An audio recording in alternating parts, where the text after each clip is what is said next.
L'intelligence artificielle s'impose aujourd'hui dans la mécanique du contrôle fiscal. Près de la moitié des contrôles en sont désormais issus et son rôle devrait encore croître, on l'imagine évidemment, dans les prochaines années. Pourtant, des indicateurs, notamment budgétaires, évoluent à peine avec des volumes de contrôle qui restent remarquablement stables et l'administration qui continue de s'appuyer, et c'est heureux, sur l'expertise humaine. Un décalage qui intrigue évidemment et qui impose de s'interroger. Alors, est-ce que c'est la technologie qui peine encore à produire ses effets visibles, ou est-ce qu'on est finalement face à une transformation plus diffuse, moins spectaculaire, mais qui pourrait modifier en profondeur la manière dont le contrôle fiscal qui fait tant peur s'organise? Bonjour Jérôme. Bonjour David. Maître Jérôme Barré, avocat associé au sein du cabinet Yards.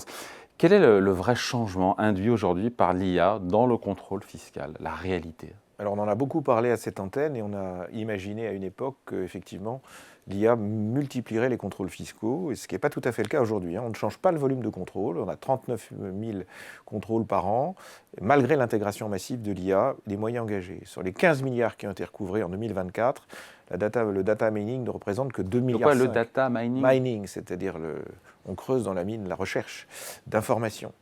Ce qui est assez important, 2,5 milliards, mais qui devrait rester, qui reste relativement marginal par rapport à l'ambition qui était affichée. Donc la DVNI, qui s'occupe des grandes entreprises, qui sont les grosses brigades de contrôle, travaille essentiellement donc sur ces grandes entreprises, concentre encore près de la moitié des montants recouvrés, alors qu'elle n'utilise pas l'IA.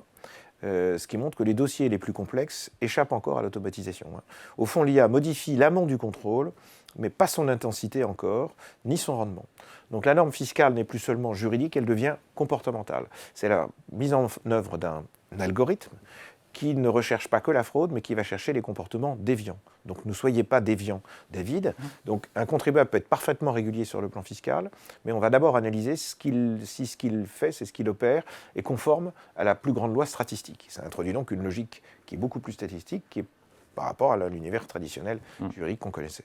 Pardon Jérôme, mais si l'IA n'augmente ni le nombre de contrôles, ni les montants recouvrés, c'est quoi son impact réel sur le contrôle fiscal? Alors, c'est bien la question. Aujourd'hui encore, l'impact de l'IA n'est pas quantitatif, mais il est structurel. Ça ne sert pas à faire plus, mais à redistribuer la tension fiscale de manière beaucoup plus centralisée. En fait, l'État veut frapper plus juste et éviter les procédures contentieuses. Donc le contrôle n'est plus initié à partir d'un soupçon ou d'une intuition, mais d'un écart statistique. C'est quelque chose qui est cadré, qui est carré. Donc l'État va gagner en capacité de repérage, et l'IA va donc modifier le rapport entre l'administration et les contribuables atypiques. Elle va redéfinir cet atypique, qui risque d'ailleurs d'évoluer en fonction des algorithmes, en comparant chaque année la situation à un modèle national, une échelle qui ne correspond pas toujours aux réalités qu'on connaît individuellement. Donc plus le comportement va s'écarter des schémas, et plus il est visible et indépendamment de toute irrégularité. Pourtant, l'IA est très présente dans le discours politique. Alors, ça a une utilité politique parce que ça incarne une surveillance plus large, sans hausse visible de la pression fiscale. Ouais. C'est donc ça l'idée.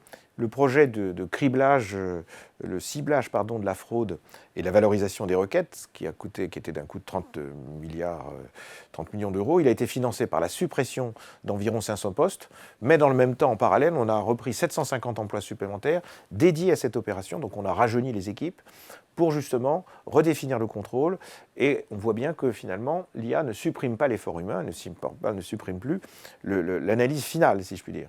Donc le rendement fiscal ne justifie pas l'IA, mais la stratégie de surveillance centralisée, elle, justifie l'IA dans le discours politique. Donc l'IA devient un symbole, une administration plus visible, plus réactive, plus équipée, objective, et qui va faire une recherche à terme probablement plus fine. Est-ce que l'IA modifie vraiment la manière dont les agents, dont les contrôleurs fiscaux travaillent au quotidien? Oui, parce qu'on pourrait avoir des contrôleurs fiscaux qui seraient, pour la première partie, si je puis dire, des analystes. Ils vont centraliser la programmation du contrôle, ils vont recevoir des listes d'anomalies, ils vont eux-mêmes utiliser leur propre mécanisme d'identification, et ensuite, les transferts vont être faits aux personnes concernées, le cas échéant, plus bas, si je puis dire, et ils vont regarder ce que dit la machine. Donc c'est une transformation profonde de la mécanique interne du contrôle. Cette technologie, elle transforme le métier pour deux raisons. La première, c'est qu'aussi, jusqu'à maintenant, ou dans une époque encore récente, notamment sous M. Sapin, la recherche était de dire tout le monde doit passer au contrôle. Et donc ça obligeait l'administration à faire des efforts avec parfois des résultats qui n'étaient pas bons. Là, l'idée, c'est d'avoir du résultat exact, du résultat qui sera meilleur en termes de contrôle, donc le même effort, mais pour plus de rendement. Donc la technologie va transformer le métier, moins de détection et plus de tri. Il y a une réforme de la facturation électronique, elle arrive courant de 2026. Est-ce qu'elle va dans le sens d'une amplification de ce mouvement ou pas? Alors ça, c'est un sujet qui a été vu tout simplement, enfin plus particulièrement du point de vue comptable et du point de vue pratique, mais ça c'est un véritable tournant idéologique et technologique. Parce qu'à ce moment-là, c'est la ressource en données et l'administration, son idée, que ce soit par la méthode par comparaison pour évaluer des biens, que ce soit dans le cas des prix de transfert pour les entreprises pour voir quelles sont les marges, là on va tout voir. On aura tout sous la main. Et donc la facturation, elle va créer la plus grande base transactionnelle qui existait jusqu'à maintenant et aux besoins de l'État. C'est-à-dire que l'État va pouvoir puiser dedans. Donc ça ne concerne pas les personnes physiques, ça pour le coup. Alors ça ne concerne pas encore les personnes physiques, non, je pense que ça ne les concernera pas même. Mais le contrôle pour les entreprises, mais ça les concerne indirectement. Si vous achetez 12 bouteilles à votre fournisseur, si vous achetez tout, vous apparaissez à un moment ou à un autre de la chaîne. Donc ça va concerner les personnes physiques ne seront pas en charge de ce mécanisme, mais les entreprises vont collecter cette information. Donc cela va changer complètement la temporalité du contrôle. Bon, et dans ce nouveau paysage, comment un contribuable doit se préparer en 2026 alors? Il faut que le contribuable soit régulier, soit gentil, fasse un peu comme les autres, pas de comportement inhabituel. C'est quoi un comportement inhabituel? Un comportement habituel, c'est celui que vous ne faites pas toujours. C'est-à-dire que transmettre à vos enfants, c'est pas inhabituel, c'est pas habituel. Constituer une holding, c'est pas habituel.